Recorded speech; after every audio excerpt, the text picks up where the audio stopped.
දෙනාට සුබම සුබ දිනයක් වේවා කියලා ඔන්න වෙනද වගේම ඊටමත් ආදරයෙන් අදත් මම ප්‍රාර්ථනා කරනවා. හැමදාමත් මගේ වීඩියෝ එක එකතු වෙලා ඉන්න ඕගොල්ලෝ දන්නවනේ. නිවසින්, මුළුතැනියෙන්, ව්‍යාපාරික ස්ථානයෙන් එහෙම නැත්නම් පොඩි මුදලක් වියදම් කරලා ජීවිතේ ඔයා හිතන්නේ නැති ජයග්‍රහණයකට යන්නේ කොහොමද කියලා තමයි හැමදාමත් මම ඔයා එක කතා කරන්නේ. ඉතින් ඒ වගේ ඊටා වැදගත් වීඩියෝ එකකින් තමයි අදත් මම ඔයාලව හම්බ වෙන්න ඇවිල්ලා තියෙන්නේ. අද මම කතා කරන්නේ ඔයාගේ ජීවිතේට වාසනාව ලබා ගන්නා විදිය කොහොමද කියලා. මොකක්ද මේ වාසනාව ලබා ගන්නා විදිය කියන්නේ? අපේ ජීවිතවල අපි පෙර කරපු පින්පව් අනුව අපිට ලැබීම් නොලැබීම් කියලා දෙයක් ලැබිලා තියෙනවා. ඒකෙදි සමහර දරුවෝ ඉන්නවා, සමහර දෙමාපියෝ ඉන්නවා, සමහර වැඩිහිටියෝ ඉන්නවා. අපි දෙයක් හිතුවොත්, ඒ කෙනා දෙයක් හිතුවොත් ඒක හිතනවටත් වඩා වේගයෙන් අපේ ජීවිත කරා ළඟා වෙනවා. තවත් සමහර අය ඉන්නවා දෙයක් ලැබෙන්නම ගිහිල්ලා ඔන්න මෙන්න තියලා අතට ගත දේ කටට දාගන්න බැරි වුණා වගේ ඒ දේ නැති වෙලා යනවා. එහෙම නැත්නම් ඒ දේ නොහිතපු විදියට ලැබේ කියන බලාපොරොත්තුවෙන් බලාගෙන ඉඳලා ඒ වෙනුවෙන් දුක් විඳලා අසීමිත ලෙස මහන්සි වෙලා අවසානයේදී ඒක ලැබෙනවා. එතකොට අර මුල්ම වතාවේදී ඒක ලබා ගන්න තිබිච්ච සතුට අර වේදනාව නිසා වැඩි වෙනවා.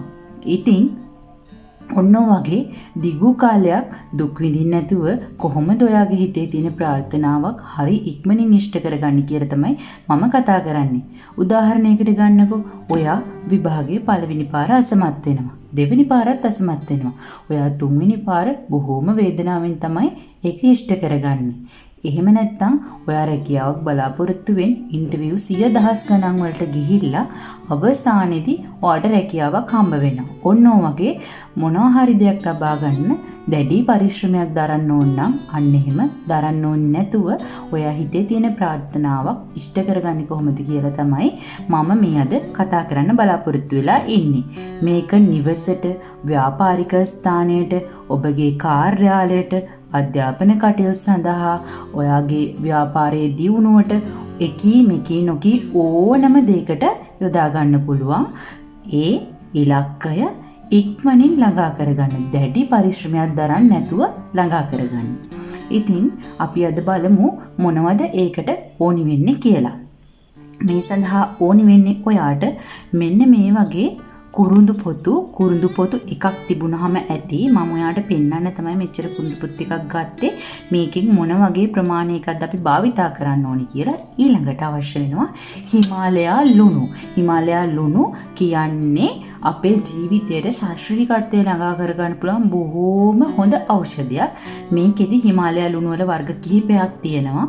සුදු පාට හිමාලයා ලුණු, රෝස පාට හිමාලයා ලුණු, තැඹිලි පාට හිමාලයා ලුණු සහ ගුරු පාට හිමාලයා ලුණු. ඔයා මේකට භාවිතා කරන්න ඕන රෝස සහ තැඹිලි පාට හිමාලයා ලුණු බොහෝ දුරට ලංකාවේ වගේ නම් තැඹිලි පාට හිමාලයා ලුණු එක තමයි හිමාලයා ලුණු කියලා ඉල්ලුවාම අපිට කඩවල වලින්, සුපර් මාකට් වලින්, බෙහෙත් ශාලාවල් වලින් ගන්න පුළුවන්. ඒක තමයි ඕනි වෙන්නේ. ඔයා විදේශ රටවල ඉන්න වෙනත් හිමාලයා ලුණු වෙනත් වර්ණ වලින් ලබා ගන්න පුළුවන්. නමුත් රෝස පාට සහ තැඹිලි පාට හිමාලයා ලුණු තමයි භාවිතා කරන්න ඕනි. ඉතින් මේ එක මම මතක් කරන්නම්, මේ වගේ වැදගත් වීඩියෝ බලන්න මගේ channel එක එක්ක රැඳිලා ඉන්න, මාව subscribe කරන්න සහ bell icon එක click කරලා මම වීඩියෝ එකක් දාපු ගමන්ම ඔයා ළඟට ගෙන්න ගන්නත් අමතක කරන්න එපා. ඔන්න දැන් අපි යමු අද මොකද්ද මේ කරන්න කියලා බලන්න. මේකෙදි ඔයා කරන්න ඕනි සඳුදා දවසක, බදාදා දවසක හෝ සිකුරාදා දවසක උදෑසන 5-6 අතර නැගිටලා හොඳින් නාලා පිරිසිදු වෙලා පිළිමාළු జాතියක් කන්නේ නැතුව ඔයාගේ ආගම සිහි කරලා ඊට පස්සේදී මෙන්න මේ විදියට හිමාලයා ලුණු කැට ටික ඔයාලා වාජනයකට, වීදුරු වාජනයකට දාගන්න ඕනි. මේක ප්ලාස්ටික් හෝ මැටි වාජනයකට දාන්න එපා. මේක මෙන්න මේ වගේ වීදුරු හරි මේක කල එක මොකක් වුණත් කමක් නැහැ. වාජනයකට දාගන්න ඕනි. ඊට පස්සේදී දිග කුරුඳු පොත්තක් ගන්න ඕනි. මෙන්න මේ වගේ දිග කුරුඳු පොත්තක් අරගෙන මේක දක්ෂිනාවර්තව 9 වතාවක් හෝ 21 වතාවක් කරකවන්න ඕන.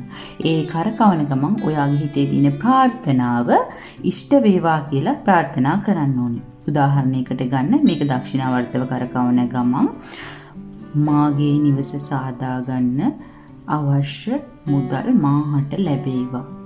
මාගේ නිවස සාදා ගන්න අවශ්‍ය මුදල් මාහට ලැබේවා. ඔන්නෝක ආකාරයට මේක වටේට 7 වතාවක් හෝ 21 වතාවක් මේක කියලා මේ කුරුදු පොත්ත මේ හිමාලය ලුණ්ටිකුඩින් මෙන්න මෙහෙම තියන්න තියලා මේක ඔයා නිදා ගන්න ඇඳ යටින් තියන්න. නිදාගන්න ඇඳ යටින් තියලා දින 7කට පස්සේ මේක නොපෑගෙන තැනකට පොල් පැලයකට හෝ ගලා යන ජලයකට දාන්න. ඊට පස්සේදී අර දින 7 ඇතුළත හෝ ඉන් ඉදිරියේදී ඔයා හිතපු විදියට ධන වාසනාව හරි එහෙම නැත්නම් ඔයා බලාපොරොත්තු වුණු විවාහ ගැටලුව හරි ඉවත් වෙලා යන එක. එහෙම නැත්නම් ඔයාගේ පෙම්වතාගේ පෙම්වතියගේ ගැටලු ඉවත් වෙලා යන එක. එහෙම නැත්නම් ඔයාගේ ව්‍යාපාරික ස්ථානෙට මුදල් ගලාගෙන එන එක, කස්ටමර්ස්ලා වැඩි වෙන එක, ඕඩර්ස් වැඩි වෙන එක.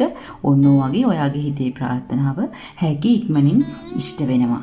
ඒ වගේම විශේෂයෙන්ම මතක් කරන්නේ ඔයා මේ දේවල් කරද්දී ඔයාගේ හිතේ තියෙන දැඩි භක්තියෙන් යුක්තව තමයි මේක කරන්න අවශ්‍ය වෙන්නේ. ඉෂ්ට වේවිද නොවේවිද කියලා හිතන්නේ නැතුව තමයි මේ දේ කරන්න අවශ්‍ය වෙන්නේ. ඉතින් ඔයා මේ දේ කරලා බලන්න. ඔයාට වරදින එකක් නැහැ. ඔයාට සුබම සුබ දිනයක් සහ වාසනාවන්ත ජයග්‍රාහී අනාගතයක් වෙන්න කියලා මම ප්‍රාර්ථනා කරනවා.